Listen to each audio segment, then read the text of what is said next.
Most people spend their entire lives trying to fix something: their past, their future, other people, themselves.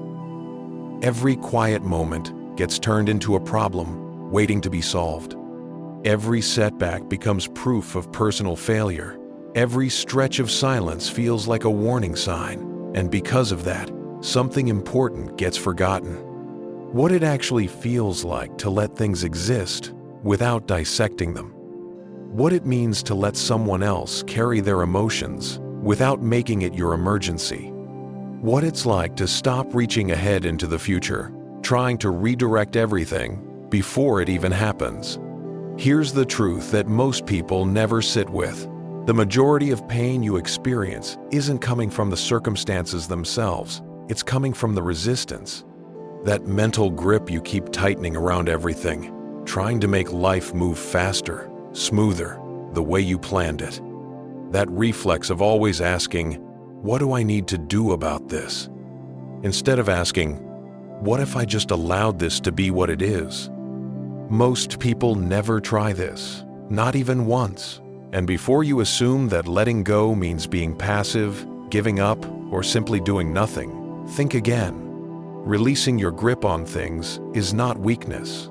It's one of the more demanding things you can do, because it requires you to stop managing life out of fear and begin trusting that things can move forward without you constantly steering them. You don't fully understand how tightly you've been holding everything until you finally stop. Until you allow one small thing to unfold on its own and feel the tension in your chest begin to ease. Until you stop explaining yourself to people who were never really listening in the first place. Until you stop trying to impress, perform, or prove anything, and simply exist as you actually are right now in this moment. And for the first time in what might feel like years, something shifts. Things feel lighter. Not because life suddenly became perfect, but because you stopped fighting it at every turn. You stopped replaying the past in your head like footage you're trying to edit. You stopped sprinting 10 miles ahead in your mind, rehearsing outcomes. You stopped obsessing over what other people might be thinking or what might fall apart tomorrow. You're just here. And somehow, that's enough. There's a belief most people carry without ever questioning it, that ease is suspicious. That if something doesn't cost you something, it isn't real.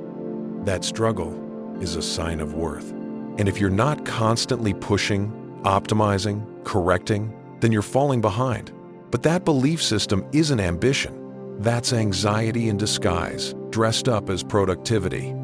And it shows up everywhere. You reach for your phone first thing in the morning, not because you're excited, but because your nervous system has been trained to expect a problem. You schedule every hour of your day down to the minute, not because you're disciplined, but because sitting still makes you feel unsafe. You replay conversations, second-guess texts, analyze glances, not because anything is actually wrong, but because silence has become uncomfortable enough that your mind fills it with worry. You've been operating like life is a machine that requires constant, precise maintenance from you. But life isn't a machine. It's more like a current. And you're meant to move with it, not brace against it at every bend. The truth is, most of what you're working so hard to manage would actually sort itself out if you stepped back and stopped interfering. That relationship, where you keep over-explaining yourself, maybe it doesn't need more words, maybe it just needs room to breathe. That dream you've squeezed into a rigid plan, maybe it's already trying to become something, just not in the shape you expected. That feeling you keep suppressing with structure and distraction and content, maybe it doesn't need a solution. Maybe it just needs to be acknowledged and left alone. But we're not taught that. We're taught to attack every uncomfortable feeling like it's an obstacle, to micromanage every corner of our lives as if the outcome is owed to us. And life simply doesn't operate that way. Sometimes things open up when you stop knocking. Sometimes things fall into place when you stop chasing them. Sometimes the clarity you've been desperate for only arrives after you stop demanding it on a schedule. Letting things be doesn't mean surrendering your direction. It means stepping out of the way long enough to see what naturally moves. It means saying, "I've done what I can, And now I'll allow this to unfold in whatever way it needs to. It means accepting that your worth is not defined by how busy, how productive, or how in control you appear. That's where real peace lives. Not in mastering every circumstance, but in learning to stay still without panicking. Once you stop forcing everything, something becomes clear. Life doesn't need your grip to move. It needs your presence. Not your anxiety, not your strategy, not your perfectly engineered plan. Just you, steady, awake, available to what's actually happening. But presence feels strange. After years spent in survival mode, you've trained yourself to fix things before you even feel them, to react before you reflect. So when there's genuinely nothing to fix, the mind starts inventing problems just to feel oriented again. That's the pattern, not an addiction to chaos, but an addiction to control, to always being the one who holds everything together, to making sure nothing slips, even when the effort of keeping it all together is what's actually pulling you under. Letting go means admitting that maybe the gaps don't need to be sealed. Maybe there are openings, space for something different to enter, a new direction, a quieter version of yourself, a kind of peace that doesn't require an explanation. Think about how much of your life has passed while you were mentally somewhere else. How many conversations you were only half present for because you were already scripting your next response. How many mornings dissolved before you even tasted them because your mind was already 3 steps ahead, trying to manage what hadn't happened yet. Allowing things to be brings you back into your body, back into what's actually in front of you, back to a version of yourself that doesn't need to run from life. Because life is no longer something you're constantly fleeing. If you've been finding value in what we're exploring here, take a second right now to hit the like button and subscribe. There's no pressure, no pitch, just more of this, more honest conversations about how you actually think, feel, and move through the world. And every new subscriber is a signal that these ideas are reaching someone who needs them. So if that someone is you, welcome. Now here's where this goes deeper. When you stop trying to control everything around you, the people in your life begin to shift as well. Not because you said the right thing or staged some kind of change, but because your energy is no longer feeding the dysfunction. You're no longer trying to fix them, justify yourself to them, or be the one who holds everything together so nothing breaks. You're just present, grounded, real. And that kind of stillness does more than any performance ever could. You become the calm inside the turbulence, the steady signal cutting through static, a reminder to yourself and to everyone nearby that peace doesn't come from controlling outcomes. It comes from trusting that not every outcome needs to be controlled. And trust isn't always steady or confident. Sometimes it trembles. Sometimes it looks like sitting in complete uncertainty and choosing not to act on the urge to react, not because you're disconnected, but because you finally stopped needing to manage every possible result. That's the shift. And it changes the texture of everything. Not because you worked harder, because you finally stopped interrupting the process. Most people don't realize how much they're carrying until they try to sit still, not just physically, but internally. Try going 5 minutes with no input, no scrolling, no fixing, no mental reorganizing, just you. You'll feel it almost immediately, that restlessness, that pull towards something to check or manage. That's not boredom. That's a nervous system that has forgotten what it feels like to simply exist without a task. You've been in reaction mode so long that peace starts to feel suspicious, like you must be missing something. Like stillness means falling behind. But here's what rarely gets said. Peace is not the reward you collect after finishing everything on your list. Peace is the foundation from which you actually begin to live. And to reach it, you have to break the reflex of always needing to analyze, solve, label, or contain every part of your experience. Because clarity doesn't always arrive through effort. Sometimes it only comes after surrender. Not the dramatic kind, just a quiet acknowledgement. This is where I am. This may not be what I planned, And for now, I'm going to stop fighting it. Letting things be doesn't mean you've lost your sense of direction. It means you're wise enough to know that forcing something before it's ready often destroys what could have developed naturally. Look at anything that actually grows. Trees don't muscle their way into bloom. Rivers don't decide their route. They follow the path with the least resistance and still, somehow, find their way. You are not separate from that intelligence. You are not built to grind through every season as if only the outcome matters. You're not here to justify your path or defend your emotions just to earn someone's acceptance. Releasing control is the decision to finally meet life where it actually is, rather than dragging it to where your expectations think it should be. You're not here to fight the current. You're here to learn how to move with it. To trust the direction, even when you can't see where it's going. And maybe, just this once, instead of chasing the next fix, the next goal, the next better version of yourself, you breathe. Not because you've surrendered, but because you finally trust that the moment you stop forcing it, life has a way of meeting you where you are. Something unusual starts to happen when you stop trying to manage everything. You begin to notice things you were blind to before.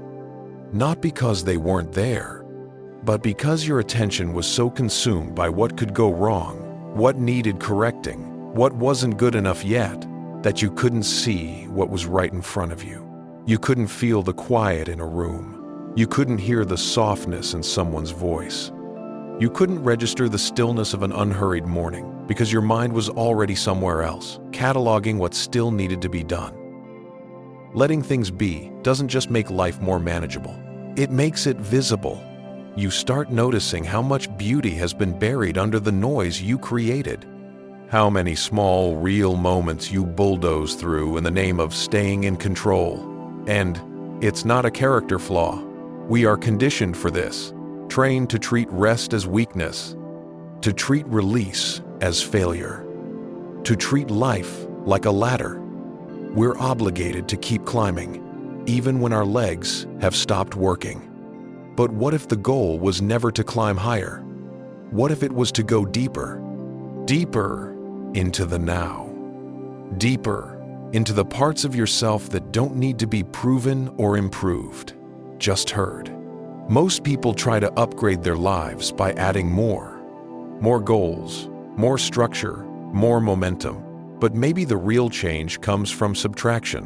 What happens when you stop performing in conversations and just say what's true?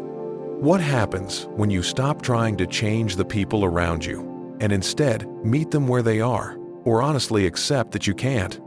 Letting go isn't about becoming passive. It's about becoming anchored, no longer pulled in every direction by emotion, no longer letting how someone else responds determine how you feel about yourself. You become steady, not because everything around you is working perfectly, but because you've stopped requiring it to. And in that steadiness, healing begins. Not through effort or force, through permission. The quiet, internal decision to stop swimming against every current in your life, because maybe life isn't meant to be solved like an equation. Maybe it's meant to be moved through, the way you move through music. And some of it only makes sense when you stop skipping ahead. Letting go doesn't always announce itself. It isn't always a dramatic turning point or a sudden breakthrough. Sometimes it's almost imperceptible. A small shift in the chest, a breath you take a little deeper than usual. You don't chase the conversation. You don't grab your phone the moment you feel the urge. You hear the voice that says, "Respond now," and you notice it instead of obeying it. And for once, silence doesn't feel like a threat. It feels like space, like you gave yourself a few seconds of actual rest. You start to see how much of your life has been organized around anticipation. Anticipating how someone might react. Anticipating how to soften what you say so no one gets uncomfortable. Anticipating the worst before it even appears. But living that way is like holding your breath in every single room you walk into. Eventually, you forget what it feels like to actually exhale. Letting go is the exhale. It's the moment you stop revising every sentence before it leaves your mouth. It's moving through a space without immediately reading the room to make sure you're acceptable. It's letting people misread you without running after them with a correction. It's allowing discomfort to exist without immediately trying to eliminate it. Because there is peace in not having the answer right now. There is peace in not rushing to smooth everything over just to avoid the tension of honesty. When you start living that way, even incrementally, the world doesn't fall apart. You realize you don't lose anything real by letting things be. What you start to gain back are the parts of yourself you gave away, piece by piece, in exchange for approval, for control, for comfort. You stop begging life to cooperate with your expectations. And you begin trusting that maybe, just maybe, life knows something you don't. That what looks like a detour is not a punishment. That what feels like a delay is not a mistake. Allowing things to be means you stop interrupting the very process that's trying to do its work. You stop judging the chapter you're in because it doesn't look like someone else's story. You stop treating every emotion like a 5-alarm crisis that needs immediate management. And slowly, you start to breathe differently. You move with more intention and less urgency. You say less, and it carries more weight. You stop requiring the moment to be something other than what it is. And in that space, you find your way back to yourself. Not a more optimized version. Not a version that performs better. The actual you. The one that never needed to be fixed. The one that only needed permission to exist without the constant pressure of self-improvement. You don't have to figure anything out right now. You don't need to take action immediately. You don't have to have it together. Just let this moment be what it is. Because your next chapter may not begin with effort. It may begin with permission. Permission to stop. Permission to release the grip. Permission to stop treating your own life like a project you're behind on and start letting it be something you actually live. If that landed somewhere real for you, write, "I'm learning" in the comments. Not for the algorithm, as a small, quiet promise to yourself. A signal that something is beginning to shift.